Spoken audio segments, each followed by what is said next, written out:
Good morning, I'm Taylor Wilson, and today is Tuesday, November 26th, 2024. This is The Excerpt. Today, what's next for Trump's legal cases after a judge dismissed election interference charges, plus a closer look at Trump, Fox News, and some of his TV star cabinet picks, and astronomers observe a special baby planet. A federal judge dismissed charges yesterday against President-elect Donald Trump for allegedly trying to steal the 2020 election at the request of Justice Department Special Counsel Jack Smith. I caught up with USA Today Justice Department correspondent Bart Jansen for a look at what this all means. Hello, Bart. How are you today? Hey, how are you? Good. Thanks for hopping on. So just, before we get to this latest from Jack Smith, Bart, just refresh us. What had the election interference charges centered on in them? The allegations were 4 charges that Trump participated in a conspiracy to basically steal the 2020 election that was in fact won by President Joe Biden.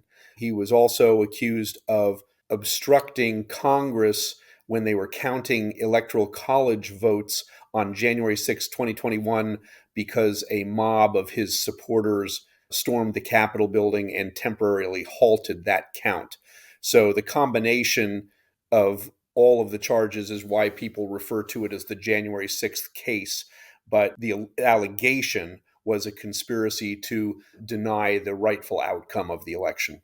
All right, and Bart, a big development this week. What exactly has happened?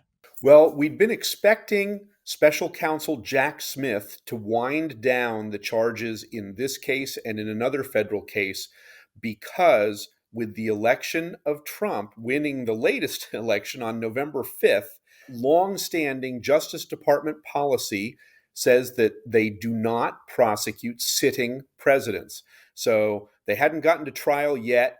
He's going to take office on January 20th.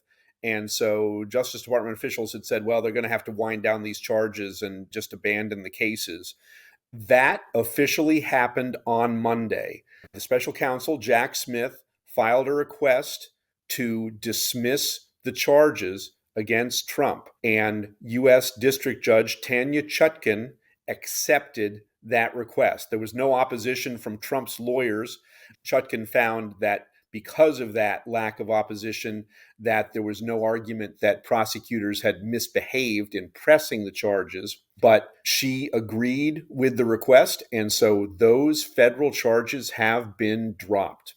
Was this surprising at all, Bart? I mean, just help us understand just kind of what this moment means in Washington this week. Well, it's a huge reversal from what had been 2 extraordinary cases. The first federal charges against a former president. Of course, there were 2 state-level criminal cases against Trump that are still theoretically hanging fire, but there were these 2 federal cases against Trump that were very serious. One was this January 6th case, basically saying he was trying to steal the 2020 election. He denied that. He said he was just trying to ensure that the election was conducted fairly and that there was no widespread fraud. The other case charged him with mishandling classified documents after he left the White House at the end of his first term and brought a bunch of White House papers down to Mar-a-Lago. The judge in that case, U.S. District Judge Aileen Cannon, had already dismissed those charges, but the special counsel, Jack Smith, had appealed that decision to the 11th U.S. Circuit Court of Appeals.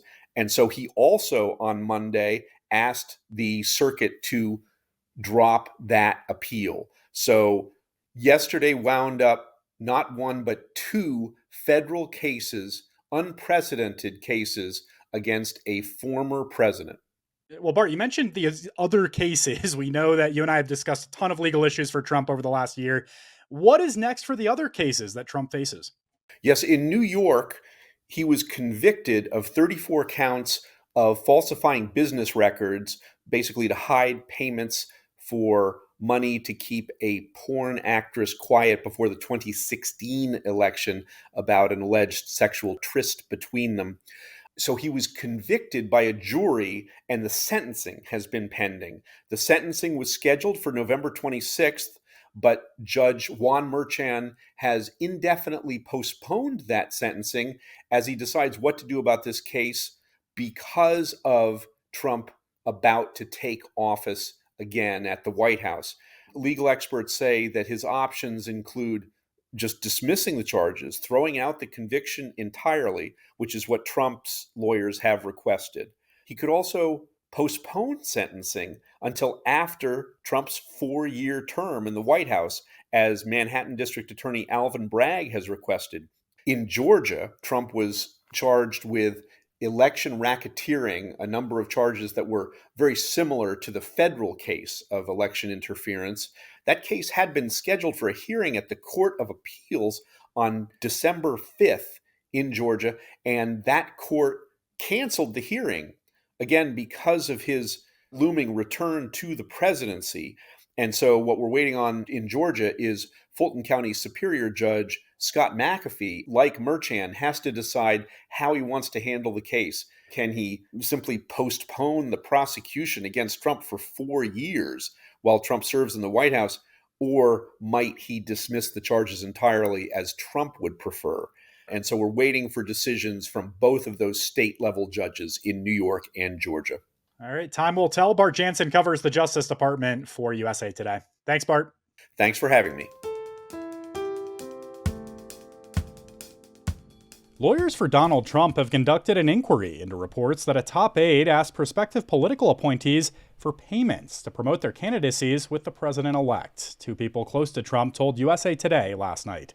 The internal investigation looked into multiple incidents in which attorney Boris Epin was said to have asked job seekers for money in exchange for advancing their chances of a position in the next Trump White House, according to the two people close to Trump who spoke on condition of anonymity. Epin denied the charges. The Trump legal review of allegations against Epin was first reported by CNN and The Washington Post. Aspects of Epstein's alleged conduct were reported yesterday by conservative news site Just the News.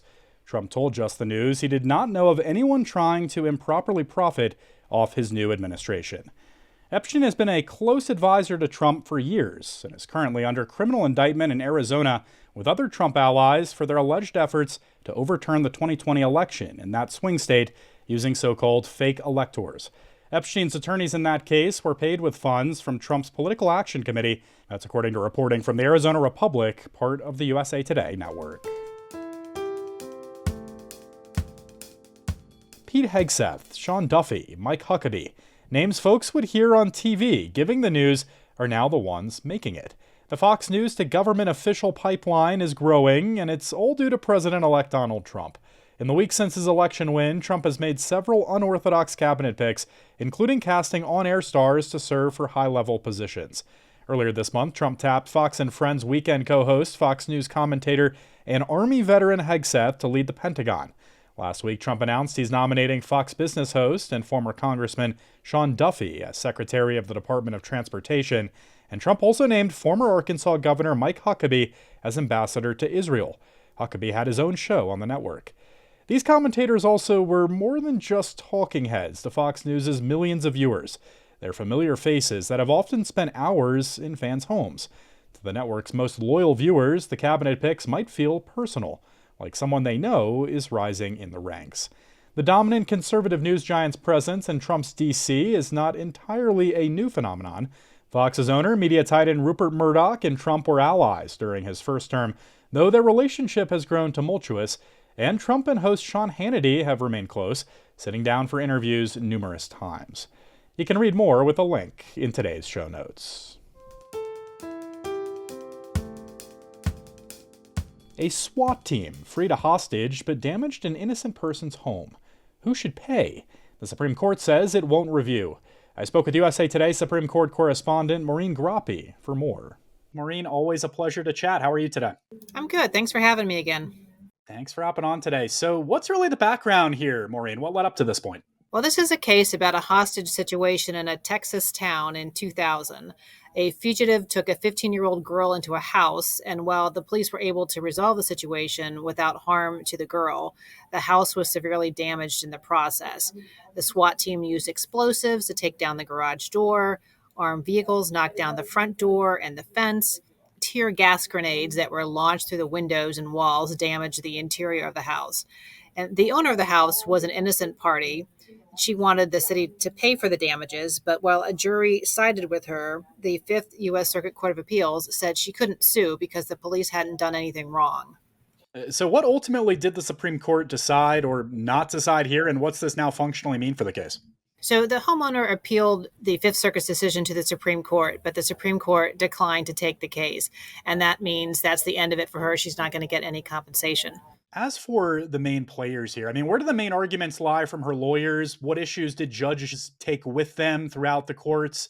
And really, what have we heard after this decision? Well, the city said that the appeals court decision dismissing the suit was consistent with what other courts have said, which is that the governments don't have to pay for damage to public property if police were acting responsibly during an emergency. But the homeowner's attorneys said compensation in circumstances like this should be considered part of the cost of having a criminal justice system, similar to how we pay for the salaries, the training, and the equipment of police. And the appeals court that sided against the homeowner expressed sympathy for her, but felt like they were bound by previous court decisions and that it was something that if the Supreme Court wanted to weigh in on to set a different standard in this case, that was up to them. But the appeals court didn't feel like they had the ability to do that themselves. All right, interesting case. So what's next here, Maureen, going forward? Well, two of the justices, Sonia Sotomayor and Neil Gorsuch, they issued a statement about this case. They said it raises important questions about when the government has to compensate someone, but they want the lower courts to continue to wrestle with this issue before they get involved. So we may see a similar case come back to them at some point, but just not this case. All right, Maureen Grappi covers the Supreme Court for USA Today. Thank you, Maureen. Thank you. A baby planet that astronomers recently observed some 430 light years from Earth may be the youngest planet ever discovered. Forming an estimated 3 million years ago, the planet may seem old, but in cosmic terms, the celestial object discovered by astronomers at the University of North Carolina is in its relative infancy. For contrast, the oldest planet yet discovered is nearly 13 billion years old, almost 3 times our 4.5 billion year old Earth. In a study published this month in the journal Nature, researchers posit that the planet's existence gives a glimpse into the early stages of planetary formation and challenges previous theories about how fast planets can take shape. Astronomers needed some luck to detect the planet at all in the Taurus molecular cloud, an active stellar nursery not far from the Earth filled with hundreds of newborn stars. The cloud is an abundant source of observations and insights for astronomers studying the formation and evolution of young stars. But because young systems like the Taurus cloud are typically shrouded by disks of debris, planets located within them are usually hard to see with space telescopes. But while perplexing scientists, the outer debris disk surrounding the infant planet has been sharply warped, exposing the baby world to observations by NASA's TESS space telescope. Thanks for listening to The Excerpt. You can get the podcast wherever you get your audio, and if you're on a smart speaker, just ask for The Excerpt. I'm Taylor Wilson, and I'll be back tomorrow with more of The Excerpt from USA Today.